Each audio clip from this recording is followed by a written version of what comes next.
There is a hidden world beneath the streets of Istanbul. Welcome to the Basilica Cistern Yerebatan Sarnıcı, one of the most mysterious places in all of Turkey.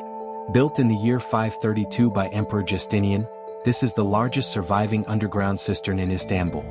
A true cathedral of water, designed to hold 80,000 cubic meters for the Great Palace of Constantinople.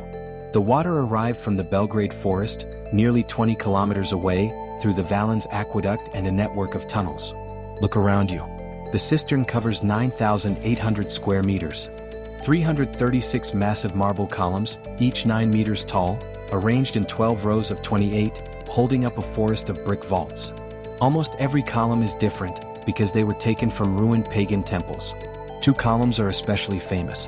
One is the weeping column, covered in peacock eyes that weep for the workers who died during construction. And in the far corner, 2 columns hide a mystery that has lasted 15 centuries. The heads of Medusa. One placed upside down, one on its side. Was it to neutralize her power? Was it practical? Or a hidden Christian symbol? No one truly knows. You might recognize this place from movies. It appeared in the 1963 James Bond film From Russia with Love, and in Dan Brown's Inferno. Yet for centuries it was completely forgotten. For almost 1,000 years after the Ottoman conquest, it was left silent. Rediscovered in 1545 when a French scholar named Petrus Gillius noticed locals pulling water and even fish from dark holes in their basement floors. He explored it by rowing a small boat between the columns in complete darkness. What you are watching now is extremely rare footage from 2012. This is how the cistern looked before the Great Restoration. The water was high and murky, almost to your knees.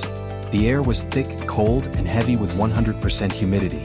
You walked on old, creaking wooden planks with no real safety barriers. The lighting was minimal, just a few dim, yellow bulbs reflecting in the dark water. It was raw, silent, and incredibly atmospheric.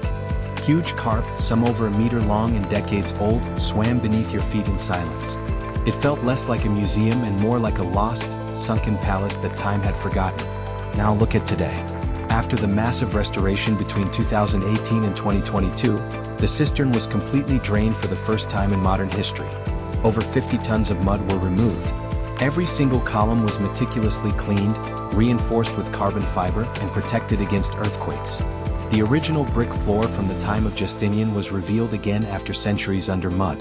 The water level is now low and perfectly controlled. The old wooden walkways have been replaced by modern black steel paths suspended above the water, allowing you to walk safely above the columns. A dramatic new LED lighting system now sculpts every detail, changing colors slowly from amber to blue, revealing carvings and textures you could never see in 2012. And for the first time in its 1,500-year history, contemporary art installations live among the ancient columns, making it a living museum.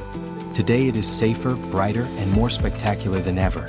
It can welcome over 40,000 visitors a day. But as you can see in this direct comparison, something profound has changed. The raw, dark, and deeply mysterious atmosphere of 2012, that feeling of secretly discovering a forgotten world by boat, has been replaced by a stunning, modern, world-class museum experience. Which version do you prefer? The raw, haunting mystery of 2012, or the majestic clarity of today? Still, the soul remains untouched. The Medusa heads are still watching in the darkness. The weeping column is still weeping. The 336 columns are still holding up a city of 15 million people just above us. You are still standing in the hidden, beating heart of 2 great empires, Roman and Ottoman. A place out of time, waiting just a few steps under your feet, right in the center of Istanbul.